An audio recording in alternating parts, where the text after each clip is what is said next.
Welcome back to another episode of Keeping Up with the Commanders. I'm your host, Mason Kinnahan, and this is the first game preview episode of the 2025 season for the Washington Commanders. Tomorrow, Washington will be facing off against the New England Patriots at 7 p.m. Friday night in the first preseason game for both teams this season. It's going to be a fun one to watch. There's a lot of questions, a lot of, hope that these fans have, and a lot of just excitement around this team right now, especially after the season they had last year. There's some battles deep in the depth chart. There's some guys fighting for the last few spots on this roster, and tomorrow will be the first time for them to make a statement and try and convince this front office that they deserve a spot on the roster in a live game. I know we've had now the joint practice, which we'll get into in a little bit, and recapping that, but some regular training camp practices. But the games are really going to be where some of these battles like QB3 and like RB4, RB3 will how many running backs are they going to keep on the roster? The final few offensive line, defensive line spots. The live games are where these positions are going to be decided. So I'm excited to break it all down. We'll get into the preview against the New England Patriots in the second half of this episode. But first, I want to talk about the joint practice and that Washington had with the New England Patriots on Wednesday. It began at around 10 a.m. But first, for this joint practice, some people did not travel with the team to New England for this week. Again, you have the joint practice on Wednesday, you have the game on Friday. Some players did not travel with the team, which of course means that they won't be playing, and they did not participate in practice on Wednesday, and they won't be playing in the game on Friday. These players, most notably being Terry McLaurin, which I don't think should be really a surprise. The only reason Terry would have made this trip is if he had a new contract, basically.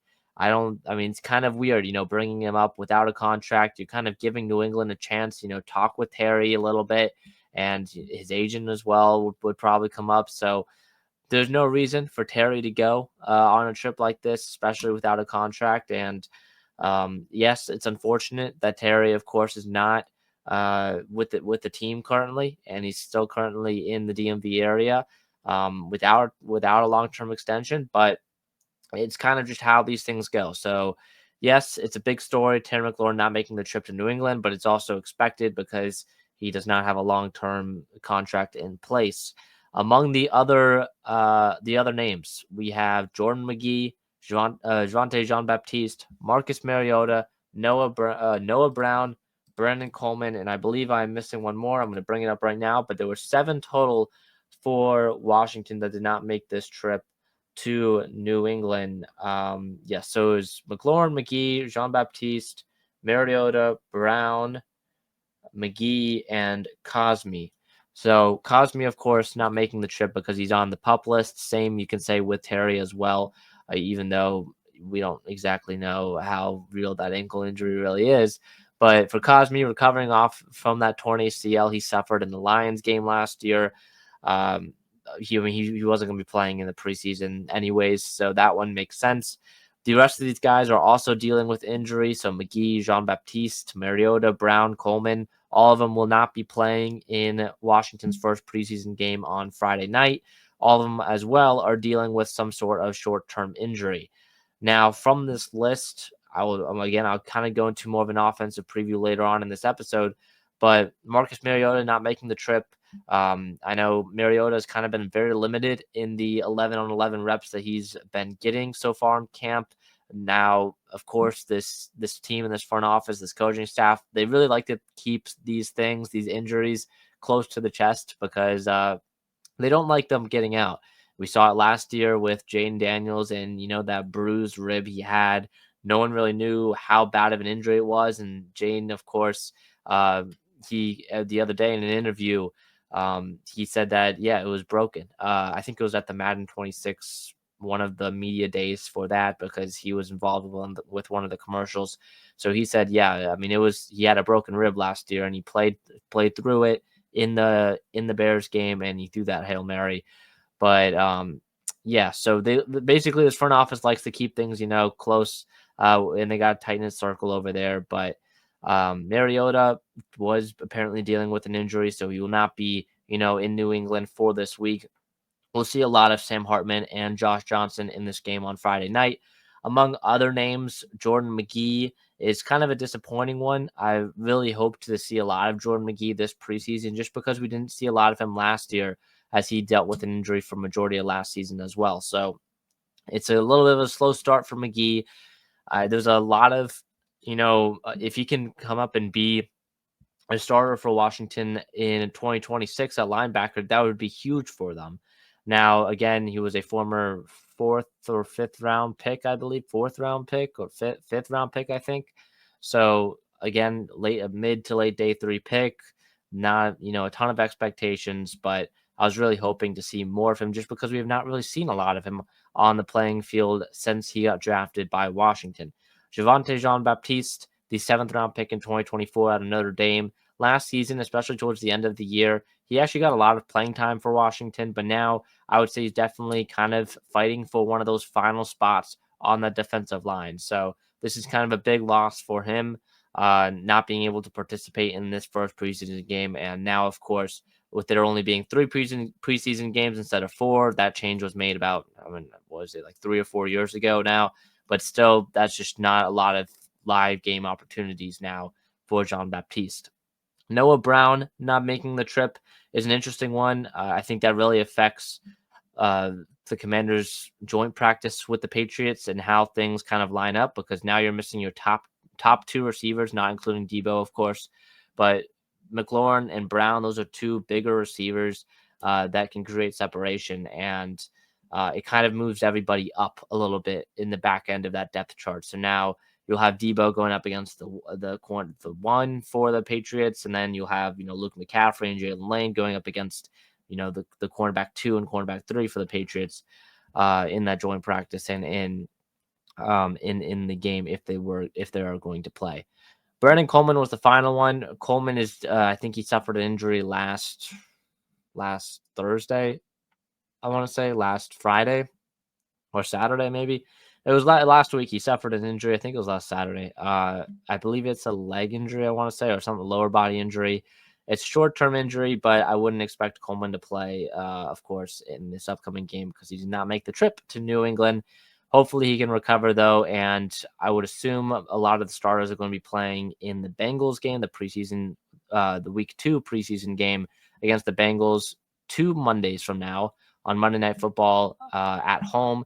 So hopefully he's healed up and ready to go for that one. But it really seems like they're being very, very cautious with Coleman. Of course, we don't really know. They say it's a short-term injury for Coleman, but we don't exactly know the severity of it just because the coaching staff and the front office likes to keep these things close and they don't really release that much information about it. But those are the 7 that did not make the trip to New England and, of course, will not be playing in Friday night's game. But let's jump into the actual joint practice that happened for the Washington Commanders yesterday.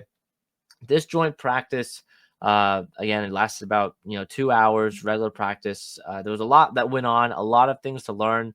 Like I mentioned with Ben Belford-Peltzman on the last episode of Keeping Up with the Commanders, joint practices are really where you can learn a lot about your team. Just because you're going up against different players and players that you don't go up against every single day. Because if you go up against the same player every single day, you start to get their tendencies and stuff like that. It just becomes unrealistic compared to when you're going up against a different, just for example, like a different corner or, a different receiver every week once you get to the regular season. So it's a great change, and you can learn a lot about your football team through these joint practices, which we're seeing a lot more of. Washington also has one with the Ravens before their preseason week 3 game, their week 3 preseason game against Baltimore. So we'll start with the offense. The offense, again, going off of here, kind of the beat reporters who were there, also some of the stuff you saw online. It really seemed like the offense had a pretty good day, and Jane really thrived. The offense got off to a hot start. The offensive line was pretty impressive in this one, especially Laramie Tunsil. The big trade addition for Washington. Washington ended up trading away 3 draft picks to get Laramie Tunsil. Tunsil is one of the best pass protectors in the National Football League at left tackle, and he'll be protecting Jane's blind side for this year and hopefully, of course, many years to come as well. But Tunsil looked great today for Washington, it sounded like. And that's what you love to see out of a guy you trade for. You spend a lot of assets to get a guy like Tunsil. Again, it's just a joint practice, but still a joint practice is a step up from, just a regular training camp practice. So love to see that he is still, put in some good work.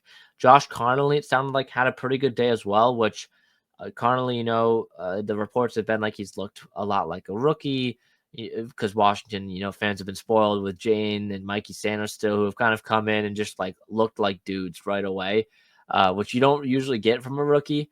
But Connolly has looked more so like a rookie, still learning the ropes here in the NFL through the first couple of weeks of practice. And it sounded like he had a pretty good day today against some of the edge rushers like Harold Landry and other ones that New England has. Moving on to the outside wide receivers, because like I mentioned before, without Terry, without Noah Brown, who's going to be able to create separation? It's been a struggle in Washington's camp, just going up against Washington's own defense when they have the practices on their own. It's been a struggle seeing these receivers try and create separation out there on the practice field any day in Ashburn. It didn't really look any better in New England. And I think this is kind of, a time where you can start to ring the alarm bells a little bit, just without Terry, right? Because if Terry comes in and you sign him to a long-term deal, he comes back, you bring him back, he's healthy. Noah Brown is healthy, right? You got Debo still. I think that's a pretty solid wide receiver room. But if Terry goes down, just with like an injury in the middle of the season, I am very concerned about this receiver room. The Pats today were without Christian Gonzalez and Carlton Davis, their top two cornerbacks on that roster, and yet it still seemed like Washington's receivers were struggling to create separation.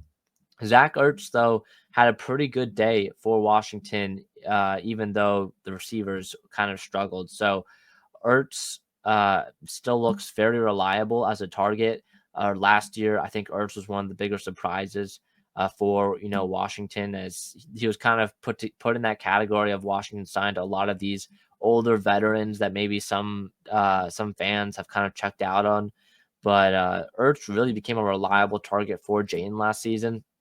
And if Washington, worst case scenario, has to start this regular season without Terry McLaurin, I think Ertz will definitely be. I guess if you're in a fantasy league, I would pick up. I would draft Zach Ertz because I think he could have a pretty big role for Washington, especially in a PPR league. Ertz, I felt like last year just kept on getting these like 6-yard hitch routes, these little flat routes. Was able to pick up 6 or so yards and finish with 5 or 6 catches every game. And he had the best game of his season in that Eagles one as well. He had over 100 yards in that game. So Zach Ertz would definitely still looking like a reliable target for Jane Daniels. On the defensive side of the ball now, Lattimore, it sounds like, didn't have the best of days.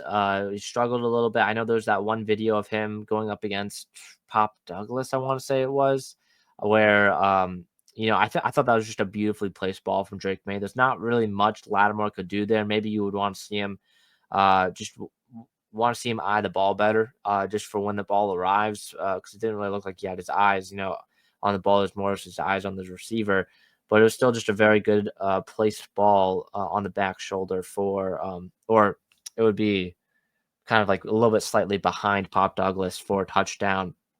But beyond that, Stephon Diggs did not participate in practice. So again, Diggs is going to be their top receiver this year. So we didn't really get a chance to see the top receiver going up against Lattimore or Travis or Mikey Sanders still.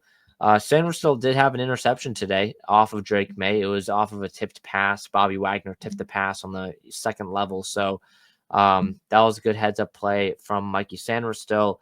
But mainly, I felt like this from the reports that were coming out, it sounds like the secondary really struggled, and kind of the defense overall struggled going up against this Patriots offense, which the defense, they were without, the defense, they weren't really without anyone. So it's definitely noticeable, a little bit noteworthy, you could say, just because I felt like Drake May and Josh Dobbs kind of got anything they wanted in the 11-on-11 period, which isn't exactly great, having Josh Dobbs dot up your defense in joint practice. But We'll see. We'll see what happens with this defense. I wouldn't worry too much about it just because, it was their first time. The secondary has looked good in practice going in Ashburn, but of course, throughout training camp, the defense kind of catches on to what the offense is doing. So maybe the defense, kind of has the edge or has a little bit of an advantage in the practices in Ashburn just because they've been going on it for the last 2-3 weeks. So this was definitely a little bit noteworthy. How is this defense going to improve? I know there are more names like Von Miller, like uh, you added Von Miller, of course, Trey Amos, the rookie, Dietrich Wise, and Jonathan Jones were both back in Foxborough, helping out Washington's defense. No longer members of the Patriots. Both of those guys signed with Washington in free agency from New England this past March.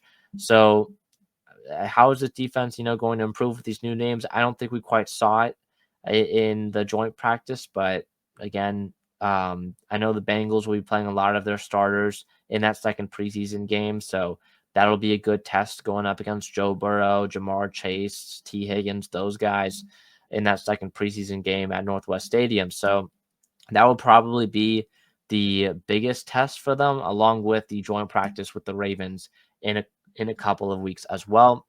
I've got to talk about the fights that happened today at joint practice, just because every joint practice that teams have, there's fights. All right, it's hot outside. It gets a little heated. Two competitive teams going at it. I think the first one was Marshawn Lattimore and Keyshawn Boutte. They got into a little bit of a fight, which not surprised for those two guys. Really not surprised at all. But it was really the second one that kind of caught my attention. Trevion Henderson and Von Miller. It was Henderson in a pass pro in a blitz pickup, picked up Von Miller and put him on the ground, which then created a little bit of a scuffle. It sounds like a lot of the entire Commanders defense, along with some of the other benches, kind of just all jumped into a pile and started going at it. Mike Vrabel somehow ended up at the end of it, at the bottom of it, bottom of the pile, which he came out with a cut on his cheek apparently, and it was like bleeding. Which I guess that kind of just shows how intense of a coach Mike Vrabel is. Trying to I've never heard of a coach jump into the fight and start to break these guys up, and then he lost some blood from that as well. But that just shows how much of an intense coach Mike Vrabel is. I thought Vrabel was a great coach in Tennessee, and I think he was a great hire for New England this past offseason. So that is definitely something I found a little bit interesting and a little funny as well. We usually get these joint practices, and these joint practices now being only one day instead of two. I remember the joint practice for Washington with Baltimore a couple of years ago. That was 2 days. The second day was just pointless, just because everyone got into a fight. I remember Emmanuel Forbes was getting into fights, throwing hands, and some of the other players for Washington as well. So these joint practices being only one day is definitely good, because before, when it was 2 days, like by the time you get to the second day, you're just tired of your opponent and you just want to fight them. So now these practices now being only one day definitely is good. But let's move on now to the actual game itself. Friday night, Washington will be playing in their first preseason game of 2025. Who are we going to see? What questions and what players should we be looking at on Friday night? We'll start with the quarterback position. No Jane Daniels, no Marcus Mariota in this one. It'll be the Sam Hartman and Josh Johnson show in week one of the preseason. I would expect Josh Johnson to play a half, Sam Hartman to play a half in this one. So if you were hoping to see a little bit of Jaden, I believe Dan Quinn shut that down today. Of course, no Mariota. Mariota did not make the trip. He's dealing with an injury. So Hartman and Johnson, now it may not sound like a great matchup or a great two quarterbacks for Washington, but these two guys will be fighting for that QB3 spot, either on this roster or on the practice squad throughout this entire preseason. So this is a pretty big game for both of those guys. The running back position, we're all going to be looking at the RB3 battle. Ja'Cory Crosky-Merritt We're going to see live game reps for him for the first time. I would also expect some time for Demetric Felton as well. Felton will be out there for Washington. What are we going to see out of Kaz Allen? He's now listed as running back. I know he's still been doing stuff with some of the wide receivers, but Kaz Allen always seems to be a name to, come up this time of year. And last couple of years, we kind of know what we got from Kaz Allen. So when we get that training camp preseason hype, we kind of just ignore it now. But I'm excited to see Kaz Allen and what he can do for this Washington team. I don't know how he finds a spot on this roster. He's probably just going to be a practice squad guy again. But it'll also be, just interesting to see kind of an explosive utility guy like Kaz. Maybe you can start to see some I don't know how deep in Cliff's bag he's going to go, but maybe we start to see, some packages where you can see Kaz Allen play that Debo role, maybe be in the backfield a little bit. I don't know how deep in his bag Cliff is going to go, just because he doesn't want to, expose anything or use anything in the first preseason game of the season. That doesn't really matter, but that'll be a fun one to watch. Will Josh Connolly play? I would hope Josh Connolly plays in this one on Friday night. Will we see him? Not entirely sure. I don't know if I doubt we'll see Laramie Tunsil.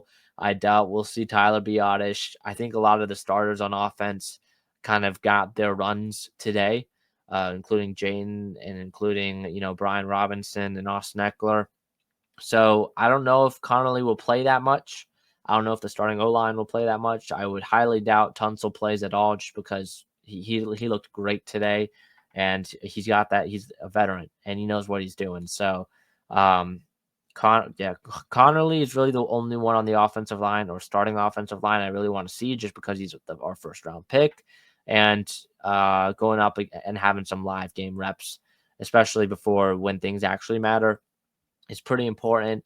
So Connolly's one of mine. I think Colson Yankoff has been a name to watch, the tight end for Washington. He was on the active roster last year as the tight end 4. I would probably expect that to be the case again. But what can Yankoff bring in the receiving game? That is, a little bit to be determined. If he can be more of a receiving tight end for Washington, maybe he gets more playing time in the regular season. And of course, I mentioned it already, but that wide receiver position, Jalen Lane, Luke McCaffrey, the younger guys, I'm looking forward to seeing them. McCaffrey, hoping for a big year.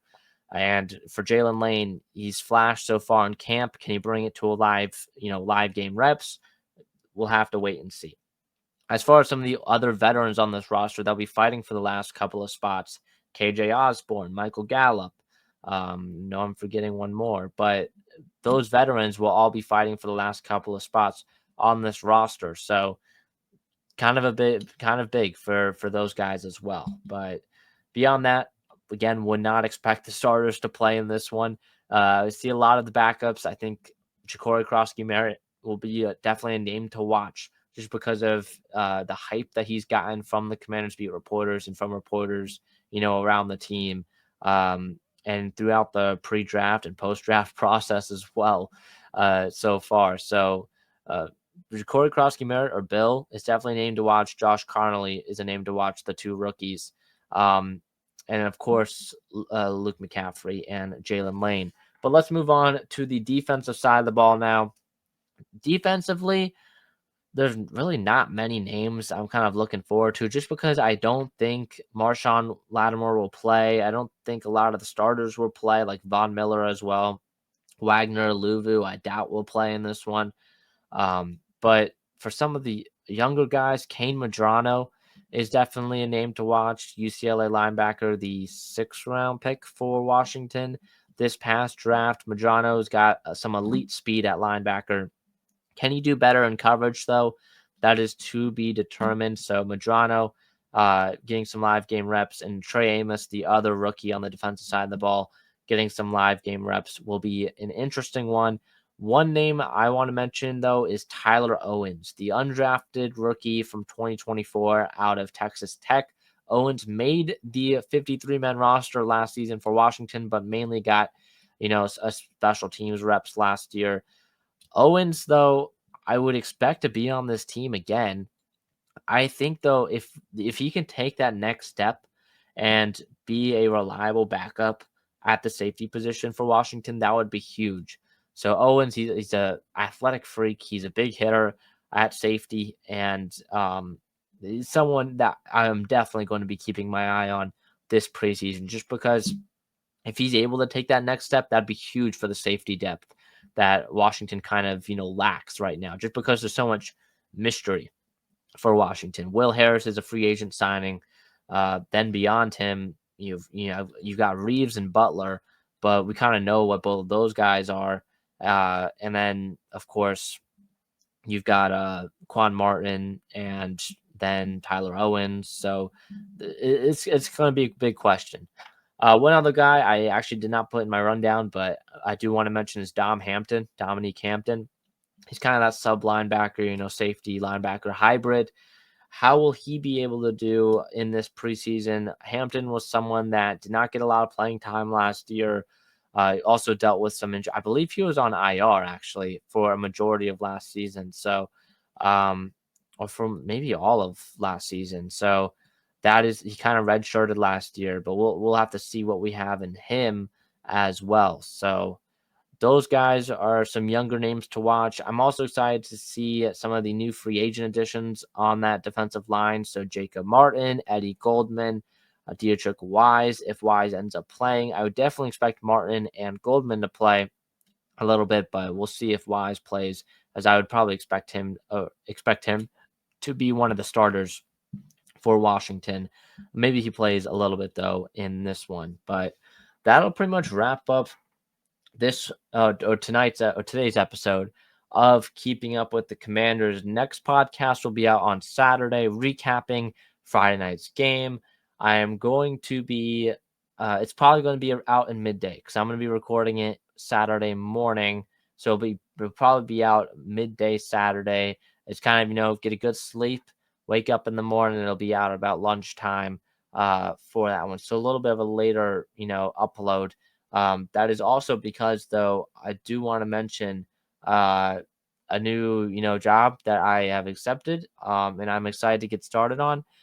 I am now going to be an audio producer for Empire Media. So Bram Weinstein, the John Keim Report, Last Man Standing, the great stuff that those guys and those, beat reporters for Washington and for their respective, companies that they report for. I'm going to be helping produce those guys' shows. So this podcast, it's gonna remain the same here, but some of these episodes, those game recaps are gonna be out a little bit later, just because I'm gonna be focusing on those guys' shows. But I'm super excited to get started on that opportunity.